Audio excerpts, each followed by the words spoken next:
amanatee waaqayyoof kennee kassare. Qayyo 2025tti sidhamee hin jiru 2026tti sidhamee hin jiru. Darbes 27tti sinidhama. Manni kan koo jigee utuu jiru mana miidhagfame keessa jiraachuudhaaf ofii keessanii waan fiddaniif. Isatti maxxanuu yaada isaa gochuu.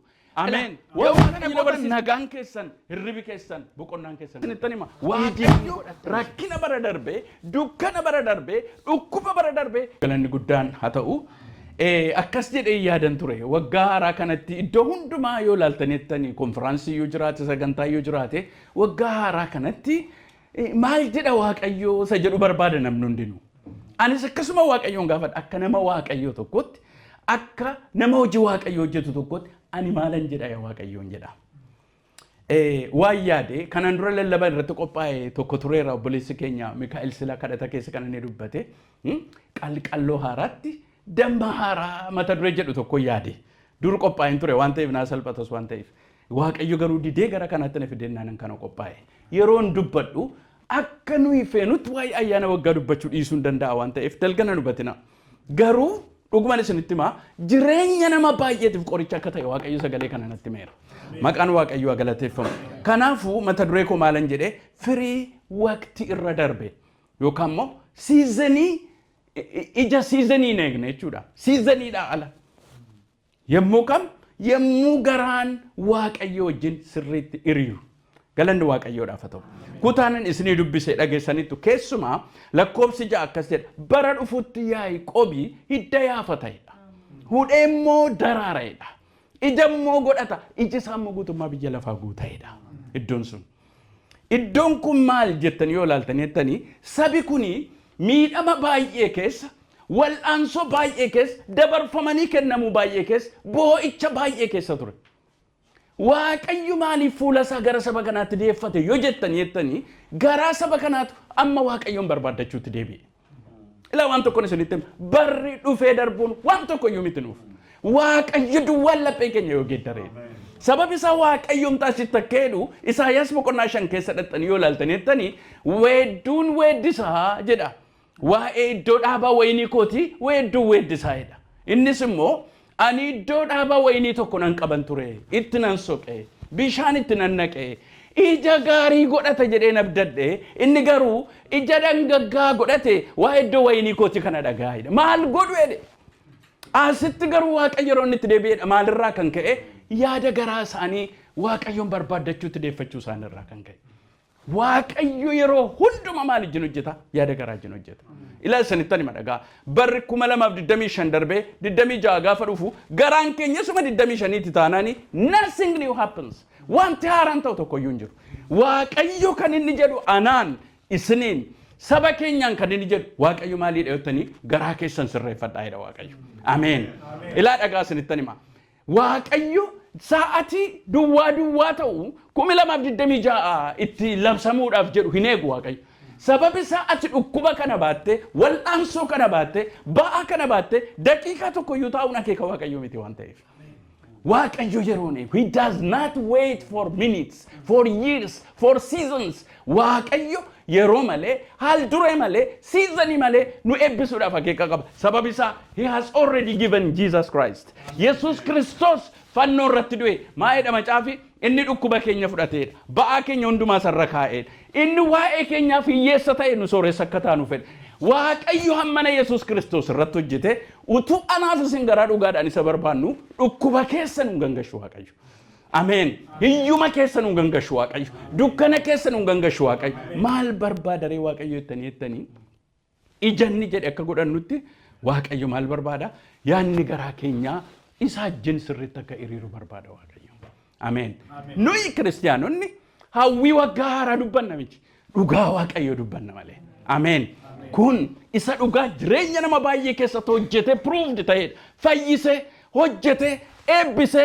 awwaara keessaa kaase isa hojjetedha sagalee waaqayyo kanaafu it works for us amen yeroo hundumaa haaraadha garuu waaqayyo maal eegatan mee waaqayyo si eega waliin jedhame alto dhuga arradia mosadala batona mosadala waaqayyo bara garineeku waaqayyo laphee keessan eega malee sababi isaati mucaasaati kanaaf waaqayyo maal barbaade jettaniitan garaa keessan kanaaf waaqayyoomti inni dabarsee isaan kenne kutaa kana keessa yoo ilaaltan lewaataaniin jawwee sagalaanitti galuusan nan waraana'edha inni seexana yookaan immoo warra asoor warra isaan rakkisaa turan warra baabiloon warra isaan irratti kaa nadaba isaaniin iyyuudha waaqayyo ilaa isinittan maa dhaggeeffadhaa calluma isin eebbisa duwwaamin compensation iyyuun kaffala waaqayyo isa bara darbe sin duraa nyaatame itti boossan waaqayyo isinii kaffala deebise yoo maal ta'u yeroo garaan kee the position of the heart dhugaan isinitti moojii waaqayyo kan murteessu waaqayyo kana naan jedhe laa bara dhufu isinittan maa dhaggeeffadhaa kun amma ta'utti minim nagaraa hin lawwatamu kanaafu maal goona laphee keenya waaqayyo duratti qopheessina maqaan waaqayyo eebbifamu sababisaa waaqayyo tokko karaan keenya garuu lama maal jechuudha nutu filata malee tokko karaa waaqayyo irra deemu waaqayyoon dhaga'uudha lammaffaan immoo hin barbaadu ani akkuma hin barbaadeen jiraadhaa so wanti eebba keenya murteessu isaan kana lamaan kanaafuu bara dhufu ila dhagaa eebbi waaqayyo mana keenya akka seenutti humna waaqayyo nuu kenneen akka jiraannutti kakuu waaqayyo mataa keenya irratti akka wal ga'utti maal goona garaa keenya waaqayyo wajjin sirreessina waan biraan ofumaatti isinitti maa dhaggeeffadhaa waaqayyo anaaf isinii na gargaaru ameen ameen kanaafu macaafa qulqulluu yeroo dubbatu maaliif waa'ee garaa akka jedha akkas jedha macaafa fakkeenyaa 4:23 dhattanii gaafa dubbiftanii duraan dursi garaa kee eegi karaan jireenyi ba'u isaa jedha sagalee waaqayyo achi that is the key the nickel waaqayyo anaaf isinii na gargaaru kanaaf itti yoo laaltanittan Israa'elotaan akka jedha waaqayyo Israa'eliin yoo laaltan seera keessa deebii boqonnaa 8 dhattanii yoo laaltanii ati saba xinnoodha baay'ina keefan si filadhe miniidha garuu Israa'el achi ka'ennaan biyya hundumaatu sodaata hammarratti illee kakuun sun isaan irra jira beektu Israa'el tusochoo ennaan itti nammanii kadhatu biyyoon Ameerikaan fa'aa eessifa sababa isaa kakuu sanatu wajjin jira isaan immoo sababa jabina isaatiin utuun ta'in sababa waaqayyo wajjin turuuf garuu yoo seenaa Israa'eliin ilaaltan yeroo waaqayyo wajjin deeman yeroo waaqayyoon dhaga'an yeroo waaqayyo wajjin walii galan yoo ilaaltan dirree ba'an hundumaa irratti immoo kan isaaniitiin waraanama kana ugurteen bahin 300 sigaadhaan warra akka Geediyoon bahin Geediyoon isa dabeessa sodaataadhaan akka jedhaan hammana guurteen bahin sigaa jedheen maaliifi waaqayyo si wajjin jiraannaan sigaa waaqayyo alkan keessatu ni na fayyisu ija kootiin argeera waaqayyo utuu sin dagattanii iddoo biraa teessanii waaqayyo isiniif dhufu garaan keessan duwwaan waaqayyo wajjin haa ta'u malee ameen ameen garuu Israa'eliin akka jedha waaqayyo dhaqaatti dubbisaa Ibroota boqonnaa 3:10 gaafa dubbiftanii jettan isaan yeroo hundumaa garaa isaanii keessatti karaarraa kaatu nama gaddisiisa lallaba wallaalan hin jedhu faarfannaa wallaalan hin jedhu kadhata wallaalan hin jedhu maqaa koo wallaalan adrashaa koo wallaalan hin jedhu garuu yeroo hundumaa hin jedhu malee garaan isaanii achi hin jiru jechuudha kanaaf akkeen iddoo tokko dhaxxanii wallaaltanii jettan akkas jedheetutti gad isaan jedha የሰዎችን ወግና ደንብ እያስተማሩ በከንቱ ያመልኩኛል akkasumaan seera namaa aadaa namaatiin natti dhiyaachuudhaaf dhiyaatu malee garaan isaanii na wajjin hin jiru saba waaqayyo dhagaa isin nama salphaa miti waaqayyo wajjin anaaf isin nama xinnoo waan talle olii gadi kolla'u miti garuu waan tokko nu hafa waaqayyoon dhaga'u ameen ameen waaqayyoon dhaga'u macaafa qulqulluu yoo ilaaltanii waa'ee baraa iddoo tokkotti waan dubbatu fakkaata iddoo sadan tokko isinitti dubbachuu barbaadeen tokko seera uumamaa boqonnaa 15 dhaxxanii yoo ilaaltanii jettan seera uumamaa boqonnaa 15 lakkoofsa 13-14 dhaxxanii yoo ilaaltanii jettan akkasidhaan eewutti dubbata Abrahaamitti dubbata sabni kun waggaa 400 fi harka diinota isaanii keessatti hin cunqurfamu sana booddee ani harka diinota isaanii keessaa isaan hin baasan barri sun maali yoo ilaaltan jettan barri itti waaqayyo dhufee saba Israa'eliin Gibxiidhaa baase yoo ilaaltan isas nan dubbadha dhaxxanii gara seera ba'uu boqonnaa 3 boqonnaa 12 dhaxxanii yoo ilaaltan jettan barri sun yommuu ga'etu Israa'el waaqayyo duratti boo'eedha ameen Museen maaliif ka'e beektu boo'icha saba kanaatu ana dura ga'e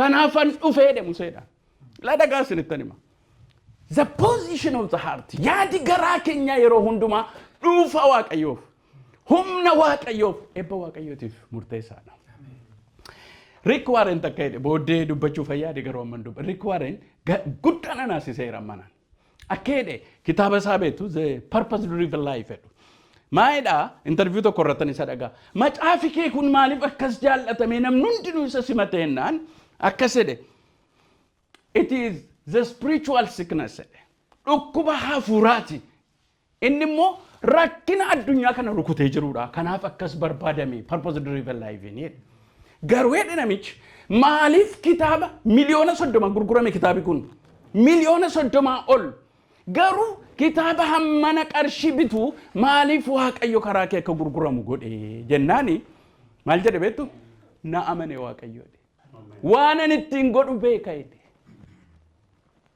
amman kadhanna malee waan nu ittiin godhu beeka waaqayyo amen amen yaada gaasinittani maraajii tokko yoo dhuguma waaqayyo bushitu ta'e qabeenyallee sinirratti dhangalaasa waaqayyo dibata sinirratti dhangalaasa waaqayyo durii keessaniif amma keessan gidduutti waaqayyo garaagarummaa addaa godha balbalan jirra bana waaqayyo sababi isaa waaqayyo iji keessan biyya lafa akka guutu impaaktii dhaloota irratti akkas hin fiddan waaqayyo barbaada hin banama ilaa hin banama dhugaadha maqaan waaqayyo galateeffama hin bana waaqayyo garuu maal gootu gaafa waaqayyo ajjira sana sinitti kenn qabeenya sana sinitti kenn eebba sana sinitti kenn dibata sana sinitti kenn what are you going to do with it waaqayyo isa ilaame mee akka jira waaqayyo si shakke malee eebba guddaa waliif siif qaba jedhame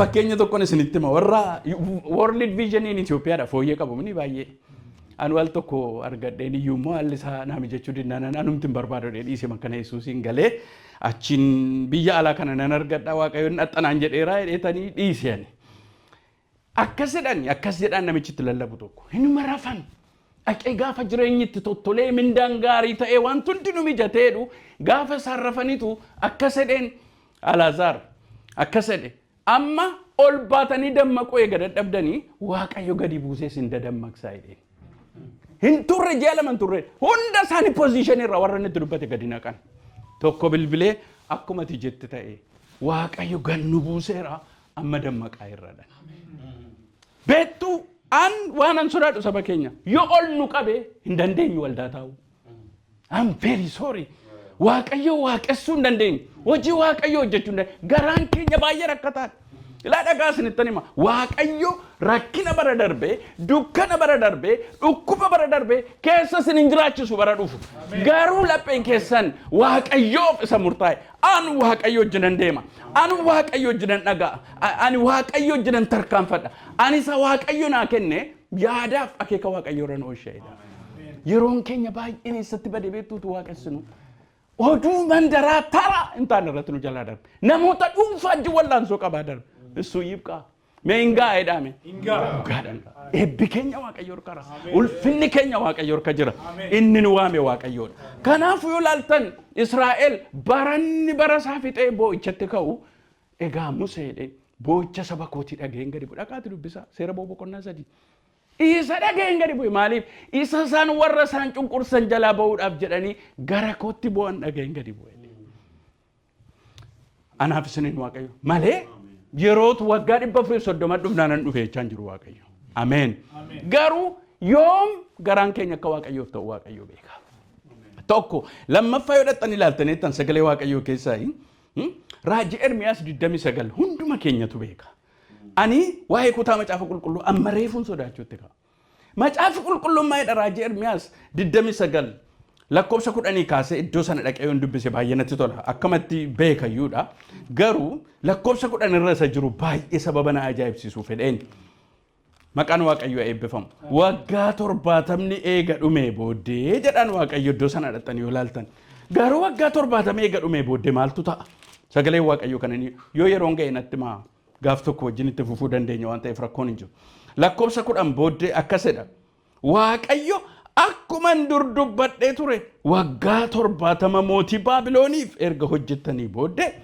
isinan yaadadha akkuma dur isin abdachiises tures gara biyya kanaatti isin nan deebisa yaada an isiniif yaade anuma duwwaatu beeka innis yaada nagaaf yaada wanta isin gara fuulduraatti eeggattan isiniif raawwachuuti malee yaada isin balleessu garuu lakkoofsa 11 maayida lakkoofsa 11 lakkoofsa 12 yemmus isin gara kootti deebitanii maal jedhaa yeroo waaqayyo gara kootti yoo deebitan yeroo hundumaa the position of our heart determines.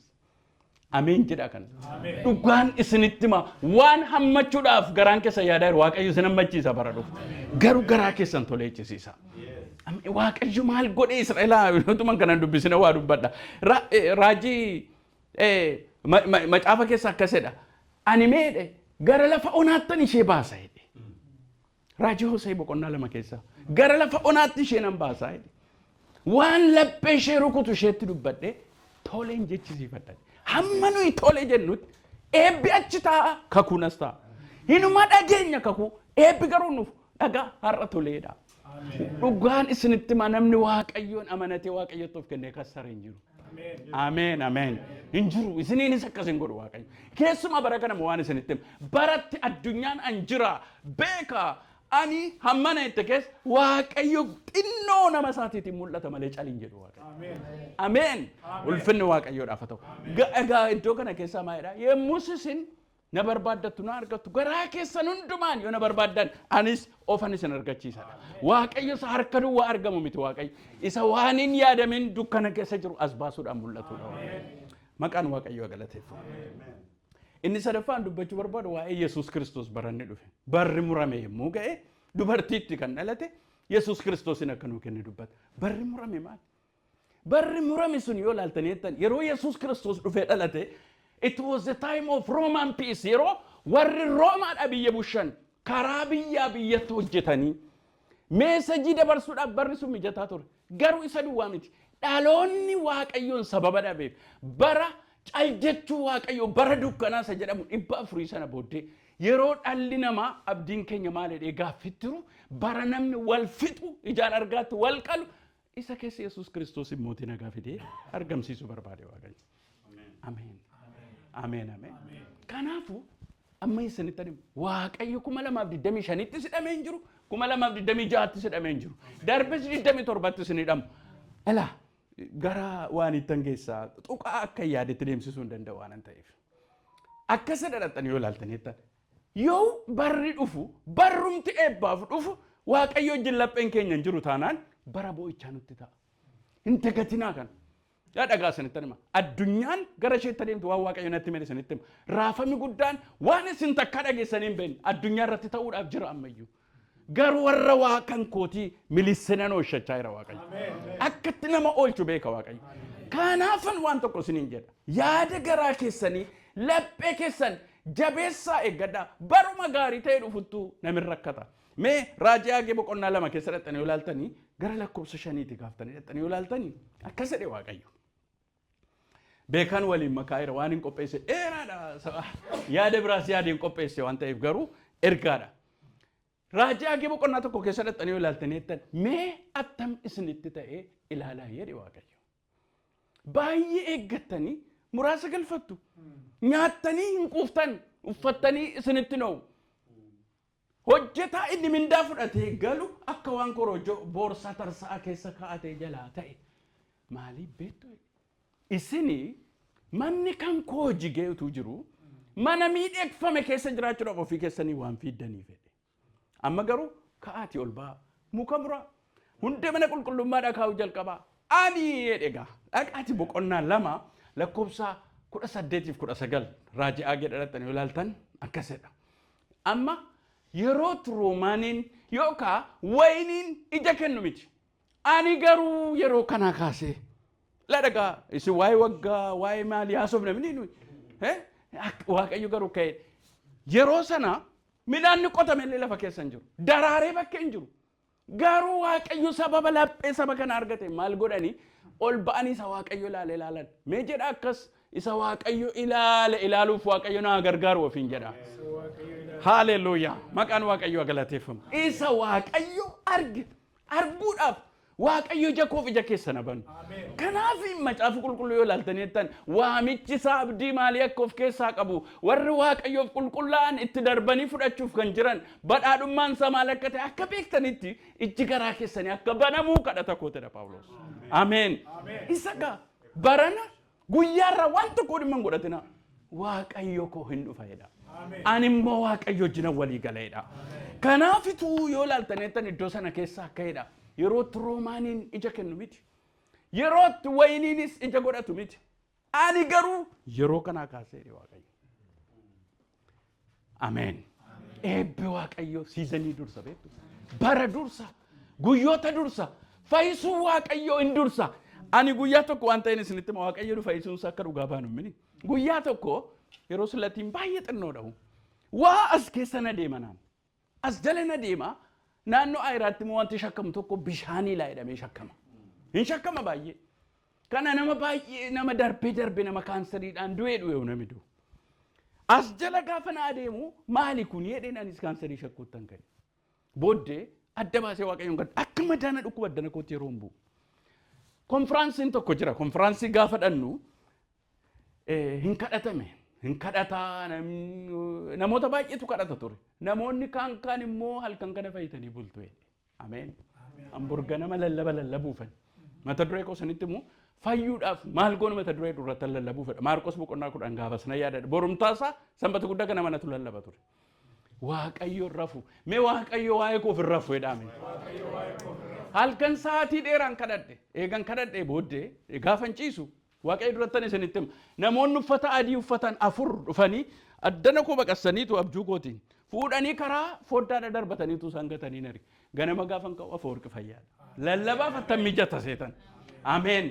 Ilaa dhagaa isinitti hima. Akkasin isa simboosisu baattan akeeka Waaqayyo miti. Yaada Waaqayyo miti. Waaqayyo hin jenne. Ilaa dhagaa biyya harkatti ilaaltan akkasin boossan inni akeeka Waaqayyo miti. Waaqayyo isin hammachiisuu isin hirka kaa'uu ulfina sanatti isin gashuu isin barbaada Waaqayyo. Ilaa dhugaan isinitti maqaa duwwaan baannu kana booddee Waaqayyo keenya hin dhufa. Hin geeddara haala keenya hundumaa. Kanaafuu isinitti hima dhaggeeffadhaa. Yeroo kana kaasee eebbi Waaqayyoodhaa siizanii dursa. Haal duree dursa. Waaqayyo haala eegu. Waaqayyo haala eegu. Yoo haalli mijachuu baate yoo haalli fakkaachuudhaa baate isiniif waan hin jirre jiraachisa Waaqayyo. Kanaafitu Waaqayyo maal barbaade yottani isa barbaadu isatti maxxanuu yaada isaa gochuu. Ilaa waan Waaqayyo na barsiise gurguddaan isinitti maali? Al tokko Waaqayyo nan gaafadha. Maaluma inni nuyi akkasitu kadhannu jireenyi garuu hin siqne kun hin jedhaan. Ani nama gaaffiti. Waaqayyo wajjin garuu baay'ee walii gala. Rakkinaaf han gaafadhatu hin ta'in naan gallee waan ta'eef. Na qora wanti tokko enna Waaqayyoon gaafan gaafadhu dhugaan isinitti hima mana koo keessatti rakkoo guddaan jiru jedhe. Namoonni waa waliin bakka bubuusu. Ilaa waan tokko isinitti hima dhaggeeffadhaa. Bara dhufu eebbifamuu namoonni barbaadan harka keessan ol fuudha. Ilaa dhagaa isinitti hima. Egaan waaqeffannaan tajaajilli kadhata isa Waaqayyo godhaan hin jedhe bakka hin bu'u. Ameen. Aitakakum isinin jechaan jira laa dhagaa. Aitakakum asraata. Waaqessuudha. Tajaajiluun tajaajila. Anoo tajaajilaadha. Asraata nan kaffalaayin. Eeyyee. Waaqayyo maa jedhe gaaf tokko. Raajii Milkiyaas keessa dhaqxanii ilaaltan boqonnaa 3 lakkoofsa 10 irraa. 10 keessaa tokko gombisaa kootti hunduma isaa fidaa. 10 keessaa tokko hundumaa fidaa. Mana koo keessatti nyaanna ta'u. Animmoo itti sabantii waaqa bane eewutu Waaqayyo. Animmoo itti sabantii waaqa bane kanaan yoon isin eebbisuudha baadhe qoraana ilaala lafinni itti achi duwwaadha macaafa qulqulluu keessa dhuguma godha Waaqayyo. Ameen. Raajii Haagee keessa yoo ilaaltan maa jedhe beektu ani samii man isin irratti gogaa godhee deema. Bokkaaman dhoowwadhee waan isin hojjettan hundumaan irrattan if jedhee. Waaqayyo wajjin wal biran darbii waliin jedhame al tokkitti. Bara dhufu barana darbine irra ta'a. Boonyee irra ta'a. Bara dhufu garuu hin boonyu. Yaada Waaqayyo wajjin walii gala. Ameen. Mee waan tokko inni dubbadhe gara dhaabutti geessaa yeroo baay'ee fudhachuu hin danda'u waan ta'eef. Waaqayyo al tokko akkas godheedha macaafa qulqulluu keessaa yoo ilaaltan. Macaafa Moototaa 2 boqonnaa 3 gara lakkoofsa 15tiin kaaftanii dhaqxanii yoo ilaaltanii yeroon kun yeroo sabni Waaqayyoodhaa diinota isaanii loluudhaaf baanidha yeroon kun. Warra Mo'aab, warra Tulluu Si'eer, warra Amoon sadii ta'anii gaafatti dhufan loluudhaaf baan. Loluudhaaf baanii lafa onaa keessatti bishaan harkaa dhume. Lafa onaadha wanti tokko iyyuu hin jiru. Kanaafuu akkas jedhan namni mee Waaqayyoon gaafatu gowwaa miti. Ameen. Akka deeyyoo saafet. Namni nuyi karaa isaa Waaqayyoon gaafannu hin jiru. Ameen. Hin jiru ennaan jira. Elsaayi bira dhaqan seenaa baay'ee bira hunnaqu. Kiraara naa fidaa jedhe. Jabaadha warri faarfattan. Ameen. Dhugaan isinitti ma'animee guyyaattan faarfannaa barreessaa malaa kun ijoolleen kun hin argu. Tuulamee achi ta'a. Utuu nama kiraara rukutu naa fidaa jedhe. Utuu inni kiraara rukutaa jiruuti hafuurri qulqulluun dhufee irra bu'eeti. Akka jedhan immoo duumessa hin argitan. Bokkaan hin jiru. Boollichi hundinuu garuu bishaaniin guutameetu argitu. Waaqayyo diinota keessanis immoo harka keessan buusaa maasii isaanirras maaliin tuultu dhagaa tuultu jedheen. Ameen. Ameen. Waaqayyo baran eegu. Waaqayyo guyyaan eegu. Maal eega? Lapheen keessan gaafa Waaqayyo wajjin walii gale gaafa murtoodhaan Waaqayyo wajjin walii galtan yemmuu sana Waaqayyo isiniif ka'a. Iddoo baay'eetti nagarree waanuma yaadamnetu ta'a. Sababuma namoonni Waaqayyo Waaqa mana hidhaa keessaa faarfatanii jedhanii Waaqayyo gadi bu'a. Ameen.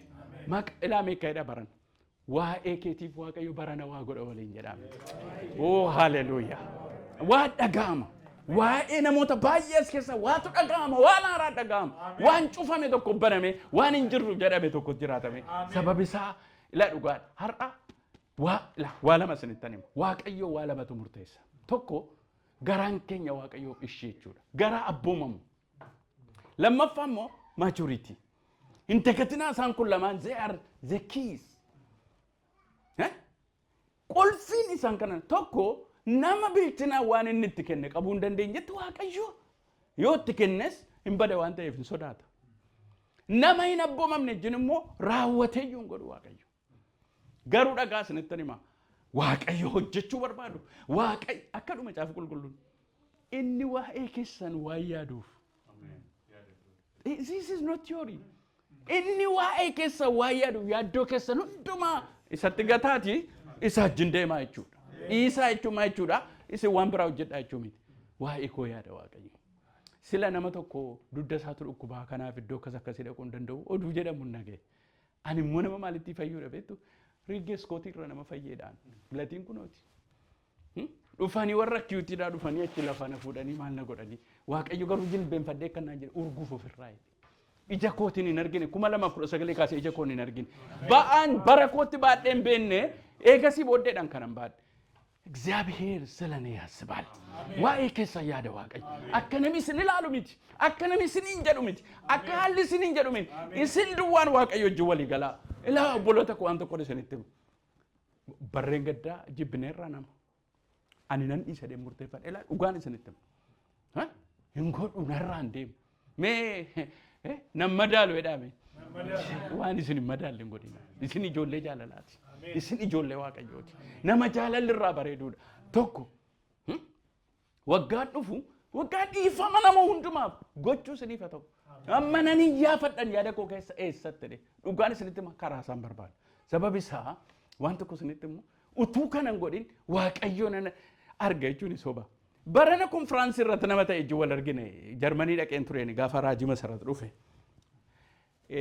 Baay'ee walii bilbilas darbee baay'ee man jaalladhan nama sana isinis jaalladha saba keenya baay'ee gargaaree waan ta'eef ani waa'ee tajaajilaaf waa'ee maaliif min nama Waaqayyo kaase tokko lubbuufan jaalladha isaan maa hojjeteettu taanaan isin hojjetu Waaqayyo isa baganuu kaaseedha dabalee asii kaasa Waaqayyo maqaan Waaqayyo galateeffamu nama baay'ee wal beennu yeroo maatiin koo dhufanii nama dhufee nu dubbisee mi'ayyuu fideenuu kennee nama galee nama mana isaanii dhaqee guyyaa lama bulee tajaajile akka itti teenye wal ilaalla maqaa nama kanaan narkaa bade wal dubbifne narkaa bade waan sana galuu baal kun maan nama kanaan maalan jedhaan jedhe edaa rakkoo jira maa inni takka turee namni kun maal naan jedha konfiraansichuma gidduutti afa warqii dhiifama naa godhi ani baay'ee si gaddisiiseera naa Waaqayyo durattan isinitti maqaan nama kanaa xophee arraba korra dhufe. Kan akka dhiifama gochuu diduudha jireenya namaa hidhu hin jiru. Dhagaa barri dhufu maal barbaade jettan fiigicha kan biraa tokko miti Waaqayyo wajjin walii galla. Waaqayyo maal jedhe isa jedhutti walii galla. Kan biraan isinitti hima namichi tokko haadha manaa isaa hin kabaju. Tajaajilaa guddaadha. karaa sana nama baay'eedhaaf waaqayyo dhala kenna. Karaa sana nama baay'ee fayyisa. Inni garuu dhala hin qabu. Xiyyaara keessa taa'ee waaqayyo maaliif akkana goote? Nan kadhadhaa namaaf dhala laattaa. Nan kadhadhaa namoota fayyiftaa. Ana garuu ma akka gooteennan maal dhibitti waaqayyo? Ulfinaan haadha manaa keetti dubbachuu bareede. Hin salphifta haasaa keetti nedheen. Akka biraate. Mana keessanii ambarana mana koonii dhuweedhaan.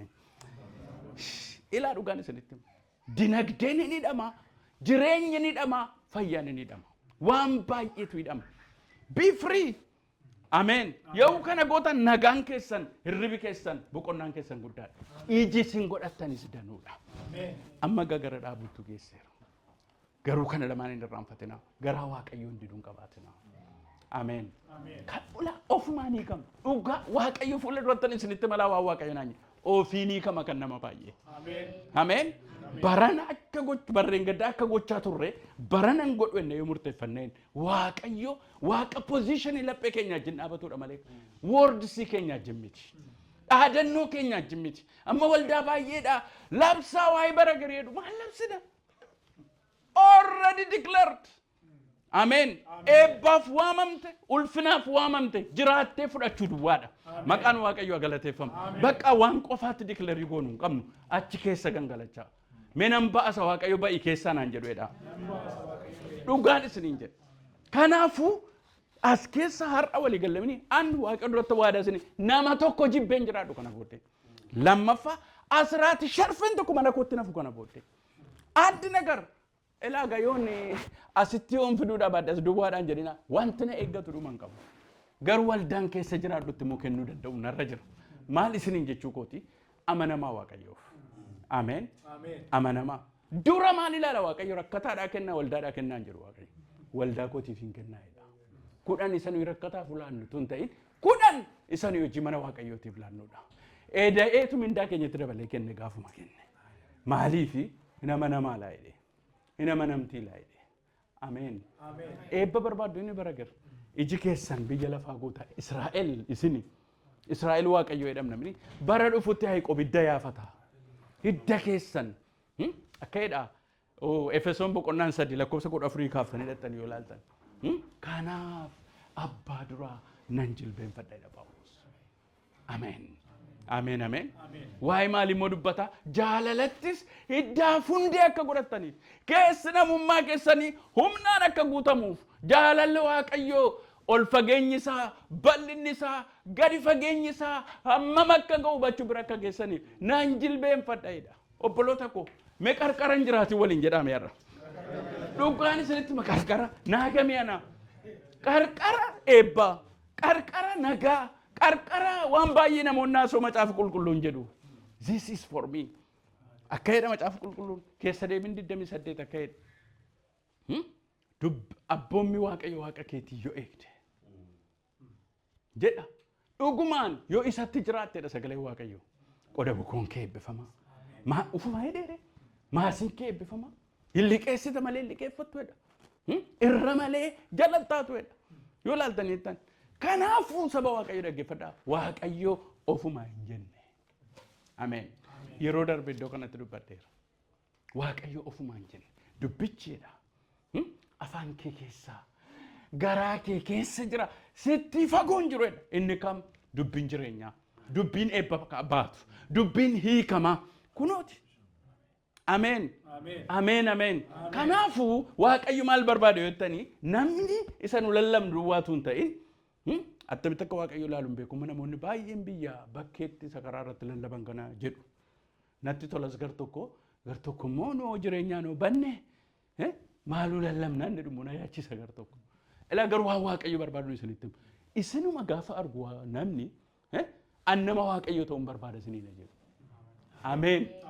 Erga saati erga sheeteeru mucaa tokkotu gaaf tokko ka'ette bor maalumaan deemtaa jette baadiyyaa tokko hin jiraan immoo bor maalumaan deemta laftoo fagoodhaa jennaan waaqayyo konkolaataa fidaan jedheen afaanuma qorra sadhaadhuuf waaqayyo moo nu sobsiisuuni sa'aatii lama booddee fiiganii dhufanii nama natti ergiteetu konkolaataan bor deemtu jirtiiti itti si himneerraati qophaa'inaan jette.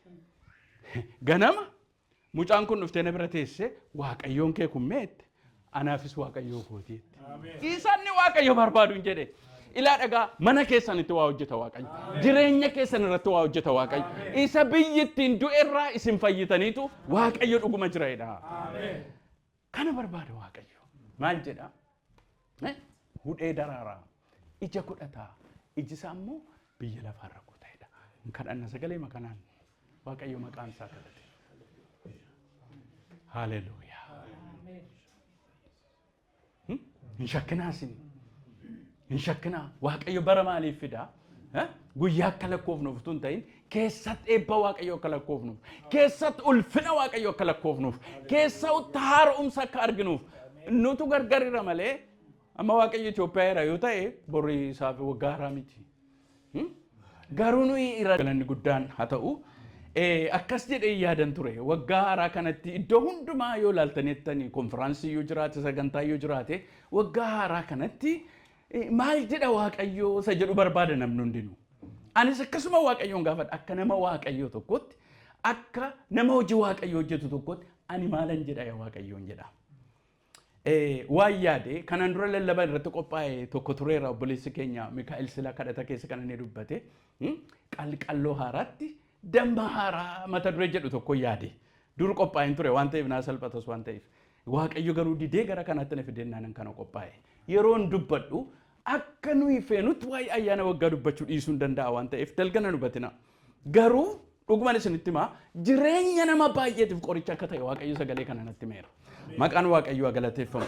Kanaafuu mata duree koo maalan jedhee firii waqtii irra darbe yookaan immoo siizanii ija siizanii eegne jechuudha. Siizaniidha ala. Yemmuu kam yemmuu garaan waaqayyo wajjin sirriitti hiriiru. Galanni waaqayyoodhaaf haa ta'u. Kutaanin isinii dubbisee dhageessanitti keessumaa lakkoobsi ja'a akkas jedha bara dhufutti Yaaqoobii hidda yaafata'edha. Hudhee immoo daraara'edha. Ija immoo godhata. Iji isaa immoo guutummaa biyya lafaa guuta'edha. Iddoon sun. Iddoon kun maal jettanii yoo ilaaltanii sabi kuni miidhama baay'ee keessa wal'aansoo baay'ee keessa dabarfamanii kennamuu baay'ee keessa boo'icha baay'ee keessa ture. Waaqayyo maaliif fuula isaa gara saba kanaatti deeffate yoo jettanii garaa saba kanaatu amma waaqayyoon barbaaddachuutti deebi'e.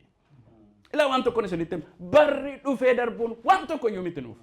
Waaqayyo duwwaan laphee keenya yoo geeddaree. Sababi isaa waaqayyoon taasitti akka jedhu Isaayyaas boqonnaa 5 keessa dhaxxanii yoo ilaaltanii weedduun weeddisaa jedha. Waa'ee iddoo dhaabaa wayinii kooti weedduun weeddisaa jedha. Innis immoo ani iddoo dhaabaa wayinii tokko nan qaban ture itti nan soqe bishaan itti nan naqe ija gaarii godhata jedheen abdadhe inni garuu ija dhangaggaa godhate waa iddoo wayinii kooti kana dhagaa'edha maal godhu jedhe asitti garuu waaqayyo yeroo inni itti deebi'edha maalirraa kan ka'e yaada garaa isaanii waaqayyoon barbaaddachuutti deeffachuu isaaniirraa kan ka'e waaqayyo yeroo hunduma maal ijin hojjeta yaada garaa ijin hojjeta. Ila sanitani madaga barri 2025 darbe 26 gaafa dhufu garaan keenya suma 25 tti taanani nothing new happens wanti haaraan ta'u tokko iyyuu hin jiru waaqayyo kan inni jedhu anaan isiniin saba keenyaan kan inni jedhu waaqayyo maalii dhayottanii garaa keessan sirreeffadhaa jedha waaqayyo ameen. Ila dhagaa sanitani ma waaqayyo sa'atii duwwaa ta'u 2026 itti labsamuudhaaf jedhu hin eegu waaqayyo. Sababi sa'ati dhukkuba kana baatte wal'aansoo kana baatte ba'a kana baatte daqiiqaa tokko iyyuu taa'uun akeeka waaqayyoo miti waan ta'eef. Waaqayyo yeroon he does not wait for minutes, for years, for seasons. Waaqayyo yeroo malee haal duree malee seasonii malee nu eebbisuudhaaf akeeka qaba. Sababi isaa he has already given Jesus Christ. Yesus Kristos fannoo irratti du'e maa'eedha macaafi inni dhukkuba keenya fudhateedha. Ba'aa keenya hundumaa sarara kaa'eedha. Inni waa'ee keenyaaf hiyyeessa ta'e nu sooressa akka taanu fedhe. Waaqayyo hammana Yesus Kristos irratti hojjete utuu anaaf isin garaa dhugaadhaan isa barbaannu dhukkuba keessa nu gangashu waaqayyo. Ameen.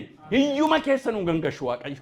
Dukkana keessa nu gangashu waaqayyo. Maal barbaadaree waaqayyo jettanii ijanni jedhe akka godhannutti waaqayyo maal barbaada? Yaanni garaa keenyaa isa ajjin sirriitti akka hiriiru barbaada waaqayyo. Ameen. Nuyi kiristaanonni hawwii waggaa haaraa dubbanna miti. Dhugaa waaqayyo dubbanna malee. Ameen. Kun isa dhugaa jireenya nama baay'ee keessatti hojjete proved ta'edha. Fayyise, hojjete, eebbise, awwaara keessaa kaasee isa hojjeteedha sagalee waaqayyoo. Kanaafuu it works for us. Ameen. Yeroo hundumaa haaraadha. Garuu waaqayyo maal eegatan? Mee waaqayyo si eega waliin jedhame alto. Dhuga arraadiyaa moo sadala batoona moo sadala diina. Waaqayyo bara gariin eegu. Waaqayyo laphee keessan eega malee. Sababi isaati mucaasaati. Kanaaf waaqayyo maal barbaada jettaniitan garaa keessan. Kanaaf waaqayyoomti inni dabarsee isaan kenne kutaa kana keessa yoo ilaaltan Lewaataaniin jawwee sagalaanitti galuusan nan waraana'edha. Inni seexana yookaan immoo warra Asoor warra isaan rakkisaa turan warra Baabiloon warra isaan irratti kaa nadaba isaaniin iyyuudha. Waaqayyo ilaa isinittan maa dhaggeeffadhaa. Calluma isin eebbisa duwwaamin compensation iyyuun kaffala waaqayyo. Isa bara darbe isin duraa nyaatame itti boossan waaqayyo isinii kaffala deebise. Yoo maal ta'u yeroo garaan kee the position of the heart. Dhugaan isinitti hojii waaqayyo kan murteessu waaqayyo kana naan jedhe laa bara dhufu isinittan maa dhaggeeffadhaa. Kun amma ta'utti minim nagaraa hin lawwatamu. Kanaafuu maal goona laphee keenya waaqayyo irratti qopheessina. Maqaan waaqayyo eebbifamu. Sababi isaa waaqayyo tokko karaan keenya garuu lama. Maal jechuudha? Nutu filata malee. Tokko karaa waaqayyo irra deemu waaqayyoon dhaga'uudha. Lammaffaan immoo hin barbaadu ani akkuma hin barbaadeen jiraadhaadha. So wanti eebba keenya murteessu isaan kana lamaan. Kanaafuu bara dhufu ila dhagaa eebbi waaqayyo mana keenya akka seenutti humna waaqayyo nuu kenneen akka jiraannutti kakuu waaqayyo mataa keenya irratti akka wal ga'utti maal goona garaa keenya waaqayyo wajjin sirreessina. Waan biraan ofumaatti isinitti maa dhaggeeffadhaa.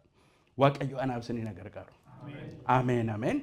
Kanaafuu macaafa qulqulluu yeroo dubbatu maaliif waa'ee garaa akka jedha akkas jedha macaafa fakkeenya 4 lakkoofsa 23 dhattanii gaafa dubbiftanii duraan dursi garaa kee eegi karaan jireenyi ba'u isaa jedha sagalee waaqayyo. Achi that is the key, the nickel.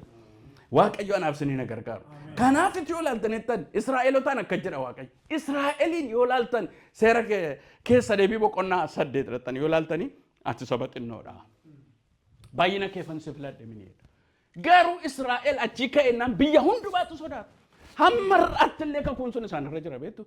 Israa'el tusochoo ennaan itti nammanii kadhatu biyyoon Ameerikaan fa'aa eessifa. Sababi isaa kakuu sanatu wajjin jira. Isaan immoo sababa jabina isaatiin utuu hin ta'in sababa waaqayyo wajjin turuuf.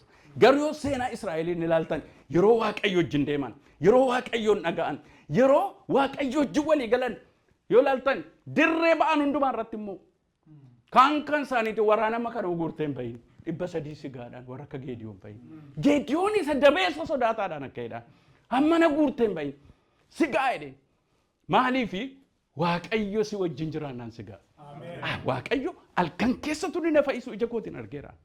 Waaqayyo utuu sin dagattanii iddoo biraa teessanii waaqayyo siniif dhufu garaan keessan duwwaan waaqayyo wajjin haa ta'u malee.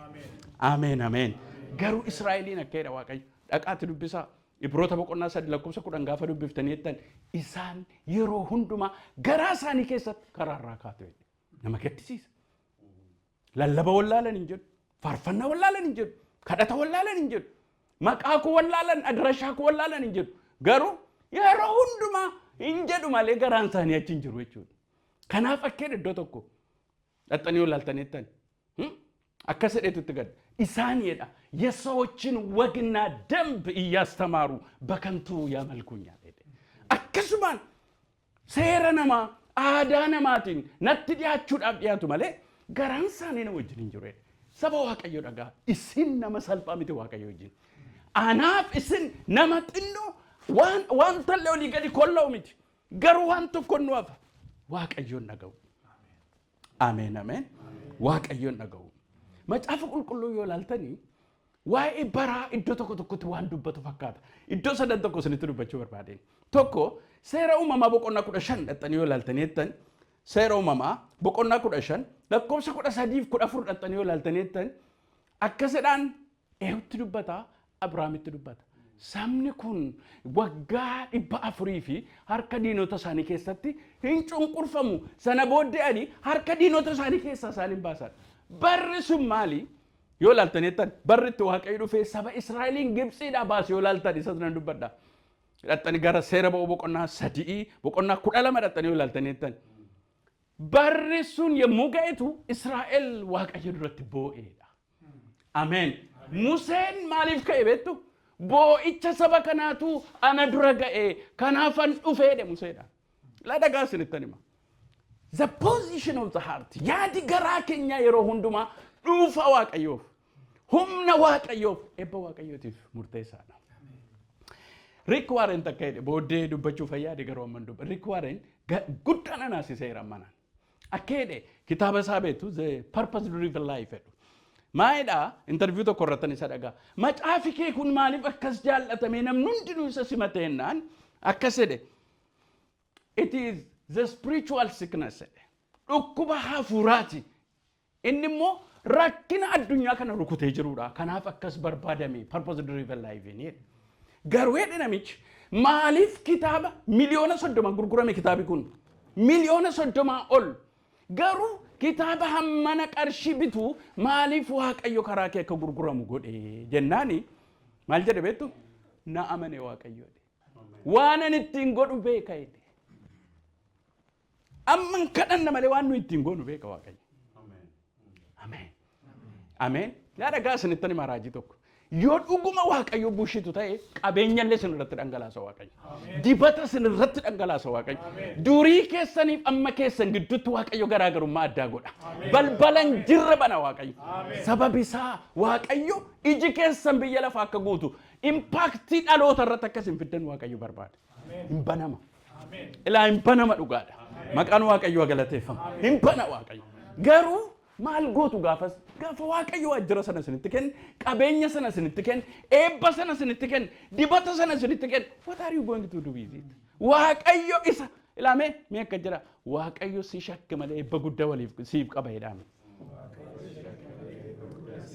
fakkeenya tokko sinitti ma warra World Vision in Ethiopia da fooyyee qabu mini baay'ee anwal tokko argadheen iyyummoo hallisaa naami jechuu dinnaanaan anumtiin barbaadu dhiisee makkana Yesuusiin galee achin biyya alaa kana nan argadha Waaqayyoon dhaxxanaan jedheeraa jedheetanii dhiiseen akkas jedhan namichitti lallabu tokko hinuma rafan aqee gaafa jireenyitti tottolee mindaan gaarii ta'ee waan hundi nu mijateedhu gaafa isaan rafanitu akkas jedheen Alaazaar akkas jedhe amma ol baatanii dammaquu eega dadhabdanii Waaqayyo gadi buusee sin dadammaqsaa jedheen hin turre jaalaman turre hunda isaanii position irra warra inni dubbate gadi naqan tokko bilbilee akkuma jette ta'e Waaqayyo gannu buuseera amma dammaqaa irradha beektu an waanan sodaadhu saba keenya yoo ol nu qabe hin dandeenyu waldaa taa'u I'm very sorry Waaqayyo waaqessuu hin dandeenyu hojii Waaqayyo hojjechuu hin dandeenyu garaan keenya baay'ee rakkataadha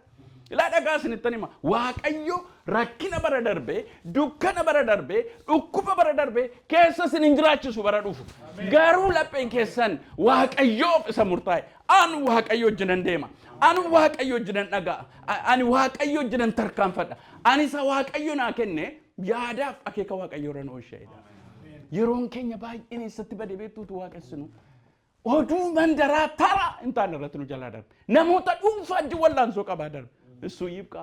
Menga edame. Gadan. Ebbi kenya Waaqayyo kara. Ulfinni kenya Waaqayyo ka jira. Inni nu waame Waaqayyo. Kanaafuu yoo laaltan Israa'el baranni bara saafitee boo'ichatti ka'u egaa Museedhe boo'icha saba kootii dhageen gadi bu'a. Dhaqaati dubbisa seera boqonnaa 3. Isa dhageen gadi bu'e maaliif isa isaan warra isaan cunqursan jalaa ba'uudhaaf jedhanii gara kootti bu'an dhageen gadi bu'e. Anaaf isiniin Waaqayyo malee yeroo waggaa 430 dhufnaan dhufe jechaan jiru Waaqayyo. Amen. Garuu yoom garaan keenya akka Waaqayyoof ta'u Waaqayyo beeka. Tokko lammaffaa yoo dhaqxan ilaaltaniittan sagalee Waaqayyoo keessaa raajii Ermiyaas 29 hunduma keenyatu beeka. Ani waa'ee kutaa macaafa qulqulluu amma reefuun sodaachuutti ka'a. Macaafa qulqullummaa jedha raajii Ermiyaas 29 lakkoofsa 10 kaasee iddoo sana dhaqee yoon dubbise baay'ee natti tola. Akkamatti beekayyuudha. Garuu lakkoofsa 10 irra isa jiru baay'ee sababa na ajaa'ibsiisuu fedheen. Maqaan Waaqayyoo eebbifamu. Waggaa 70 eega dhumee booddee jedhaan Waaqayyo iddoo sana dhaqxanii yoo ilaaltan. Garuu waggaa 70 eega dhumee booddee maaltu ta'a? Sagalee Waaqayyoo kananii yoo yeroon ga'e natti maa gaaf tokko wajjin itti fufuu dandeenya waan ta'eef rakkoon hin jiru. Lakkoofsa 10 booddee akkasidha. Waaqayyo akkuma dur dubbadhee ture waggaa 70 mootii Baabilooniif erga hojjettanii booddee isinan yaadadha.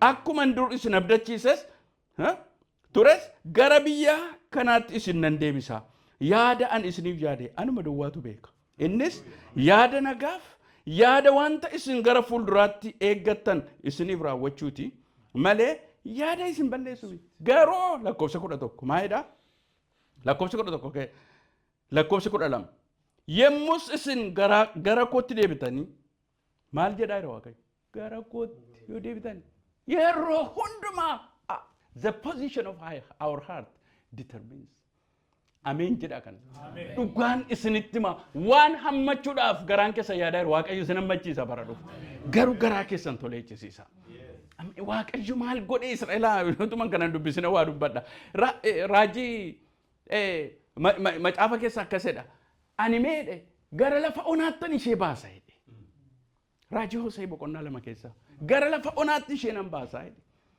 waan laphee ishee rukutu isheetti dubbadhe toleen jechisiifadha hamma nuyi tole jennutti eebbi achi ta'a kakuunas ta'a hinuma dhageenya kakuu eebbi garuu nuuf dhagaa har'a toleedha dhugaan isinitti namni waaqayyoon amanatee waaqayyotti of kennee kassaree hin jiru Amen amen hin jiru isiniinis akkasin godhu waaqayyo keessuma bara kana waan isinitti baratti addunyaan anjira beeka ani hammana itti keessa waaqayyo xinnoo nama isaatiitiin mul'ata malee caliin jedhu waaqayyo Amen ulfinni waaqayyoodhaaf haa ta'u egaa iddoo kana keessaa maalidha yemmus isin na barbaaddattu na argattu garaa keessan hundumaan yoo na barbaaddan anis ofan isin argachiisadha waaqayyo isa harka duwwaa argamu miti waaqayyo isa waan hin yaadamin dukkana keessa jiru as baasuudhaan mul'atudha maqaan waaqayyoo galateeffamu inni sadaffaan dubbachuu barbaadu waa'ee Yesuus Kiristoos baranni dhufe barri murame yommuu ga'e dubartiitti kan dhalate Yesuus Kiristoosin akka nuu kenne dubbata barri murame maal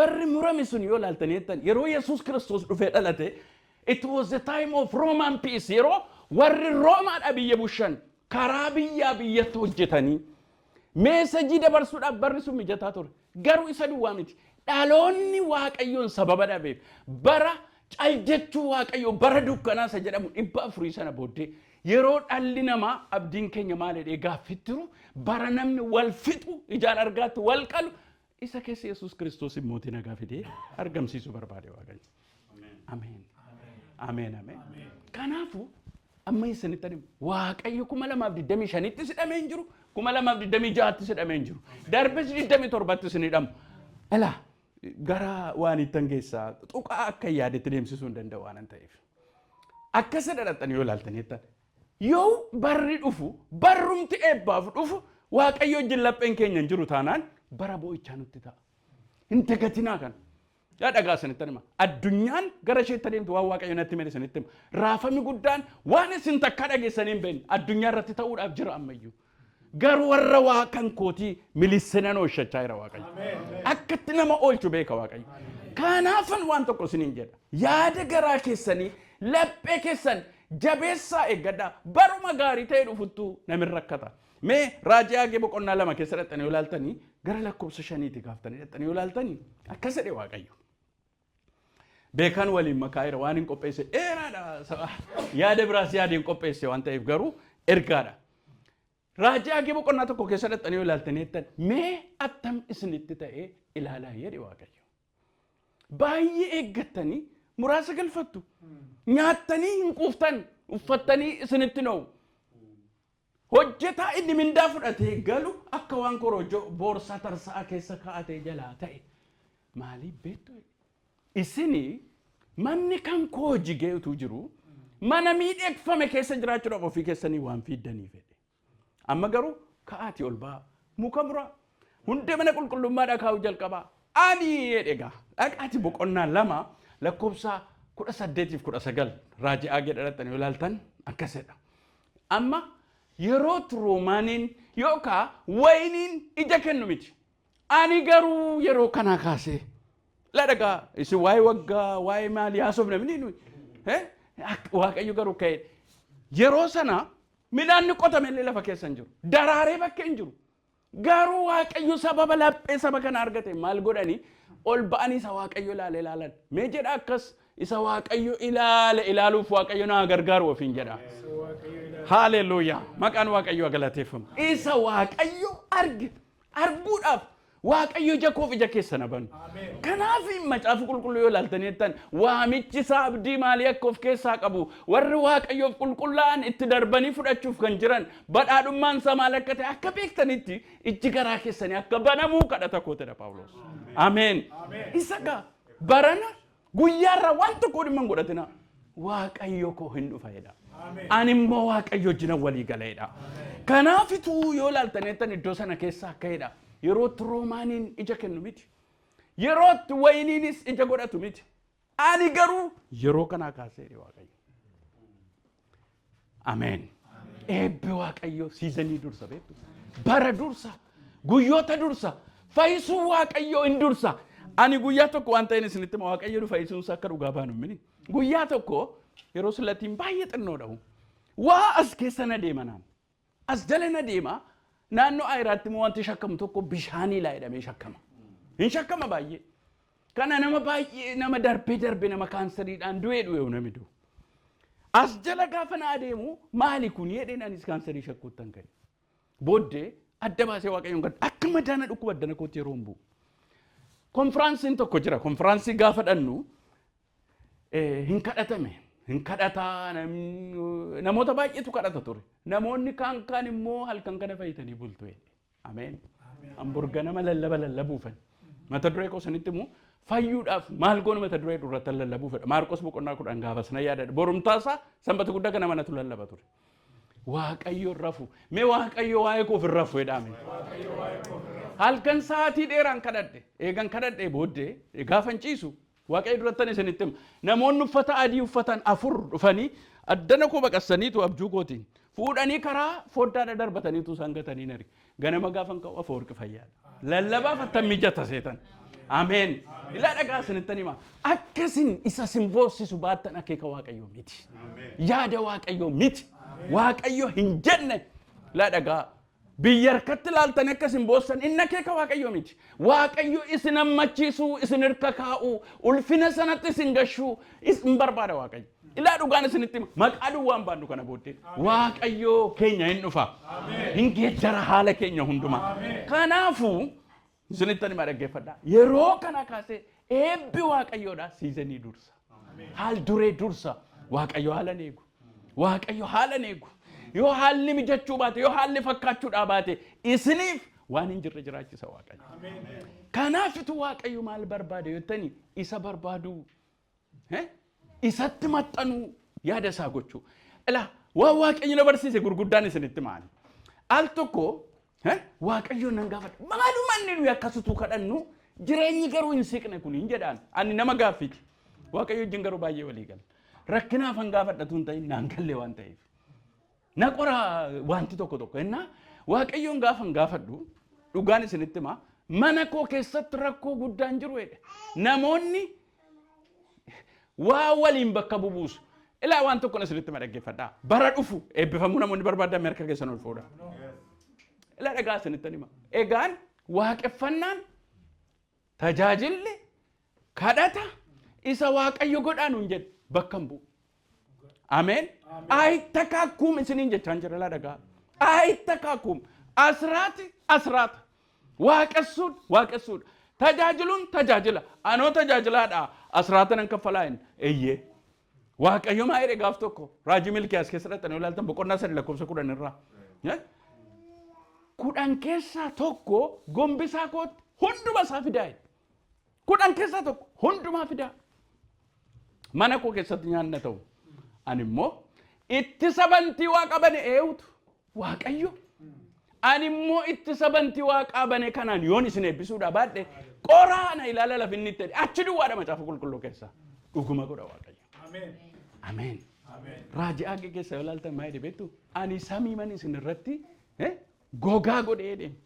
Bokkaaman dhoowwadhee waan isin hojjettan hundumaan irrattan if jedhee.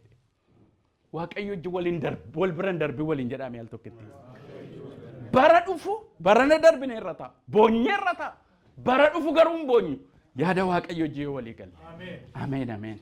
Mee waan tokko ne dubbadhe gara dhaabutti geessa yeroo baay'ee fudhachuu hin danda'u waan ta'eef. Waaqayyo al tokko akkas godheedha macaafa qulqulluu keessaa yoo ilaaltan. macaafa mootota salamaffaa boqonnaa 3 gara lakkoofsa 15 kaaftanii dhaxxanii yoo ilaaltanii yeroon kun yeroo sabni waaqayyoodha diinota isaanii loluudhaaf baanidha yeroon kun warra Mo'aab warra Tulluu Se'eer warra Amoon sadii ta'anii gaafatti dhufan loluudhaaf baanii lafa onaa keessatti bishaan harkaa dhume lafa onaadha wanti tokko iyyuu hin jiru kanaafuu akka sedhan namni mee waaqayyoon gaafatu gowwaa miti ameen akka dhiyeeyyo saafet namni nuyi karaa isaa waaqayyoon gaafannu hin jiru ameen hin jiru wennaan jira Elsaayi bira dhaqan seenaa baay'ee bira hunnaqu kiraara naa fidaa jedhe jabaadha warri faarfattan ameen dhugaan isinitti ma'anime guyyaattan faarfannaa barreessaa malaa kunoo ijoolleen kun hin argu tuulamee achi ta'a utuu nama kiraara rukutu naa fidaa utuu inni kiraara rukutaa jiruuti afurri qulqulluun dhufee irra bu'eeti akka sedhen immoo duumessa hin argitan bokkaan hin jiru boollichi hundinuu garuu bishaaniin guutameetu argitu waaqayyo diinota keessanis immoo harka keessan buusaa maasii isaanirras maalin tuultu dhagaa tuultu jedheen ameen waaqayyo baran eegu waaqayyo guyyaan eegu maal eega lapheen keessan gaafa waaqayyo wajjin walii gale gaafa murtoodhaan waaqayyo wajjin walii galtan yemmuu sana waaqayyo isiniif ka'a iddoo baay'eetti nagarre waanuma yaadamnetu ta'a sababuma namoonni waaqayyo waaqessa mana hidhaa keessaa faarfatanii jedhanii waaqayyo gadi bu'a ameen ilaa meeqaadha baran waa'ee keetiif waaqayyo barana waa godha waliin jedhame haleluuyaa waa dhaga'ama waa'ee namoota baay'ees keessa waatu dhaga'ama waan haaraa dhaga'ama waan cufame tokko baname waan hin jirru jedhame tokko jiraatame sababisaa ila dhugaadha har'a waa lama isinittan himu waaqayyo waa lamatu murteessa tokko garaan keenya waaqayyo ishee jechuudha garaa abboomamu lammaffaa immoo maturity hin dagatinaa isaan kun lamaan they are the keys qulfiin isaan kanan tokko nama beektinaa waan inni itti kenne qabuu hin dandeenyetti waaqayyo yoo itti kennes hin bada waan ta'eef hin sodaata nama hin abboomamne jin immoo raawwatee iyyuu hin godhu waaqayyo garuu dhagaa isinittan hima waaqayyo hojjechuu barbaadu waaqayyo akka dhuma caafa qulqulluun inni waa'ee keessan waan yaaduuf this is not theory inni waa'ee keessan waan yaaduuf yaaddoo keessan hundumaa isatti gataati isa wajjin deemaa jechuudha isaa jechuudha isin waan biraa hojjedhaa jechuu miti waa'ee koo yaada waaqayyo sila nama tokko dudda isaatu dhukkubaa kanaaf iddoo akkasii dhaquu hin danda'u oduu jedhamu hin dhaga'e ani immoo nama maalitti fayyuudha beektu Rigges kootii irra nama fayyeedhaan latiin kunooti dhufanii warra kiyutiidhaa dhufanii achi lafana fuudhanii maal na godhanii waaqayyo garuu jilbeenfadhee akkanaan jedhe urguuf ofirraa ija kootiin hin argine 2019 kaasee ija koon hin argine ba'aan bara kootti baadheen beenne eegasii booddeedhaan kanan baadhe እግዚአብሔር ስለኔ ያስባል ዋይ ከሳ ያደ ዋቀይ አከነሚ ስንላሉ ሚት አከነሚ ስንኝ ጀዱ ሚት አካል ስንኝ ጀዱ ሚት እስን ዱዋን ዋቀዮ ጅወል ይገላ ኢላ ቦሎተ ቋንተ ቆደ ሰነትም በረንገዳ ጅብነራ ናም አንነን ኢሰደ ሙርቴፋ ኢላ ኡጋን ሰነትም እንጎዱ ነራ እንዴም ሜ ነመዳሉ ወዳሜ waan isin madaalleen godina isin ijoollee jaalalaati isin ijoollee waaqayyooti nama jaalalirraa bareeduudha tokko waggaa dhufu waggaa dhiifama nama hundumaaf gochuu isiniif ta'u ammananii yaafadhan yaada koo keessa eessatti dhugaan isinitti karaa isaan barbaadu sababi isaa waan tokko isinitti immoo utuu kanan godhin waaqayyoon arga jechuun soba barana konfiraansii irratti nama ta'e ijji wal argine jarmanii dhaqeen tureen gaafa raajii masarratti dhufe baay'ee walii bilbilas darbee baay'ee man jaalladhan nama sana isinis jaalladha saba keenya baay'ee gargaaree waan ta'eef ani waa'ee tajaajilaaf waa'ee maaliif min nama waaqayyo kaase tokko lubbuufan jaalladha isaan maa hojjeteettu taanaan isin hojjetu waaqayyo isa baganuu kaaseedha dabalee asii kaasa waaqayyo maqaan waaqayyo galateeffamu nama baay'ee wal beennu yeroo maatiin koo dhufanii nama dhufee nu dubbisee mi'ayyuu fidee nuu kennee nama galee nama mana isaanii dhaqee guyyaa lama bulee tajaajile akka itti teenye wal ilaalla maqaa nama kanaan narkaa bade wal dubbifne narkaa bade waan sana galuu baal kun maal nama kanaan maalan jedhaan jedhe edaa rakkoo jira maa inni takka turee namni kun maal naan jedha konfiraansichuma gidduutti Afawarqii dhiifama naa godhi. Ani baay'ee si gaddisiiseera na Waaqayyo durattan isinitti maqaan nama kanaa Xophee arraba korra dhufe. Kan akka dhiifama gochuu diduudha jireenya namaa hidhu hin jiru. Dhagaa barri dhufu maal barbaade jettan fiigicha kan biraa tokko miti Waaqayyo wajjin walii gal Waaqayyo maal jedhe isa jedhutti walii gal kan biraan isinitti hima namichi tokko haadha manaasaa hin kabaju tajaajilaa guddaadha karaa sana nama baay'eedhaaf Waaqayyo dhala kenna karaa sana nama baay'ee fayyisa inni garuu dhala hin qabu xiyyaara keessa taa'ee Waaqayyo maaliif akkana goote nan kadhadhaa namaaf dhala laattaa nan kadhadhaa namoota fayyiftaa ana garuu ma akka gooteennan ma hedhe bitti Waaqayyo ulfinaan haadha manaa keetti dubbachuu bari'ee hin salphifta haasaa keetiin hedheen akka biraate mana keessanii ambarana mana koonii dhu'ee dhaame ilaa dhugaan isinitti dinagdeen ni dhama jireenyi ni dhama fayyaan ni dhama waan baay'eetu hidhama be free amen yoo kana gootan nagaan keessan hirribi keessan boqonnaan keessan guddaadha iji sin godhattanis danuudha amma gara dhaabutu geesseera garuu kana lamaan hin irraanfatina garaa Waaqayyoon diduun qabaatina amen kan ula ofumaanii kam dhugaa Waaqayyo fuula durattan isinitti malaa waa Waaqayyo naanyi ofiinii kama kan nama baay'ee amen barana akka goch barreen gadda akka gochaa turre barana godhu enne yoo murteeffanneen Waaqayyo waaqa position laphee keenya jin dhaabatuudha malee word si keenya jimmiti dhaadannoo keenya jimmiti amma waldaa baay'eedha labsaa waa'ee bara gareedu maal labsida already declared amen eebbaaf waamamte ulfinaaf waamamte jiraattee fudhachuu duwwaadha maqaan Waaqayyo galateeffamu bakka waan qofaatti declare goonu hin qabnu achi keessa gangalachaa menan ba'asa Waaqayyo ba'i keessa naan jedhuedha dhugaan isiniin jedhe kanaafu as keessa har'a walii gallamini an Waaqayyo duratti waadaa isini nama tokko jibbeen jiraadhu kana booddee lammaffaa asraati sharfeen tokko mana kootti nafu kana booddee addi nagar elaa gayoon asitti yoon fiduudha baaddas duwwaadhaan jedhina wanti na eeggatu dhuman qabu garuu waldaan keessa jiraadhutti immoo kennuu danda'u narra jira maal isiniin jechuu kooti amanamaa Waaqayyoof amen amanamaa dura maal ilaala Waaqayyo rakkataadhaa kennaa waldaadhaa kennaa hin jedhu Waaqayyo waldaa kootiif hin kennaa'edha kudhan isanuu rakkataaf laannu tun ta'in kudhan isanuu hojii mana Waaqayyootiif laannuudha eeda'eetu mindaa keenyatti dabalee kenne gaafuma kenne maaliifi nama namaa laa'edhe inama namtii laa'edhe amen eebba barbaaddu inni baragar iji keessan biyya lafaa goota Israa'el isini Israa'el Waaqayyo jedhamnamni bara dhufutti hayqo bidda yaafata hidda keessan akka jedha Efesoon boqonnaan 3 lakkoofsa 14 kaaftanii dhattanii yoo laaltan kanaaf abbaa duraa nan jilbeenfadha jedha Phaawulos amen amen amen waa'ee maali immoo dubbata jaalalattis hiddaa fundee akka godhattaniif keessi namummaa keessanii humnaan akka guutamuuf jaalalli Waaqayyoo ol fageenyi isaa bal'inni isaa gadi fageenyi isaa hammam akka ga'u hubachuu bira akka geessaniif naan jilbeenfadha jedha obboloota koo mee qarqara hin jiraatin waliin jedhame yarra dhugaan isinitti qarqara naagamee ana qarqara eebbaa qarqara nagaa qarqara waan baay'ee namoonni asoo macaafa qulqulluun jedhu this is for me akka jedha macaafa qulqulluun keessa deebiin 28 akka jedha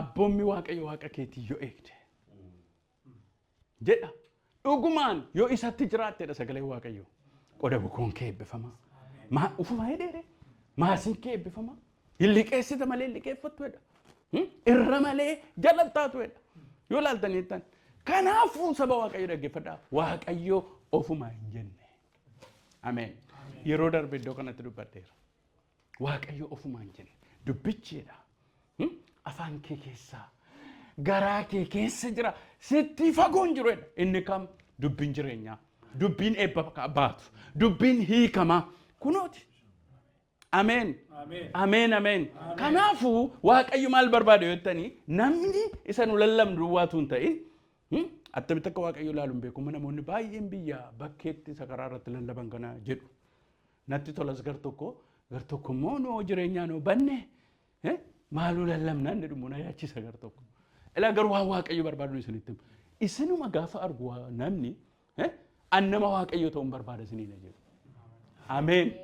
Erga saati erga sheeteeru mucaa tokkotu gaaf tokko ka'ette bor maalumaan deemtaa jette baadiyaa tokko hin jiraan immoo bor maalumaan deemta laftoo fagoodhaa jennaan Waaqayyo konkolaataa fidaan jedheen afaanuma korra sada dhufu Waaqayyo moo nu sobsiisuuni sa'aatii lama booddee fiiganii dhufanii nama natti ergiteetu konkolaataan bor deemtu jirtiiti itti si himneerraati qophaa'inaan jette. Ganama mucaan kun dhuftee na bira teessee Waaqayyoon kee kun meette anaafis Waaqayyoo kootiitti. Isanni Waaqayyo barbaadu hin jedhe. Ilaa dhagaa mana keessanitti waa hojjeta Waaqayyo. Jireenya keessan irratti waa hojjeta Waaqayyo. Isa biyyittiin du'erraa isin fayyitaniitu Waaqayyo dhuguma jiraedha. Kana barbaada Waaqayyo. Maal jedha? Hudhee daraaraa. Ija godhataa. Iji isaa immoo biyya lafaarra kutaedha. Kadhanna sagalee makanaan Waaqayyo maqaan isaa kadhate. Haleluuyaa. Hin shakkinaa isin. Hin shakkinaa. Waaqayyo bara maaliif fidaa? Guyyaa akka lakkoofnuuf tun ta'in keessatti eebba Waaqayyo akka lakkoofnuuf, keessatti ulfina Waaqayyo akka lakkoofnuuf, keessatti haaromsa akka arginuuf nutu gargaarira malee amma Waaqayyo Itoophiyaa irra yoo ta'e borii isaaf waggaa haaraa miti. Garuu nuyi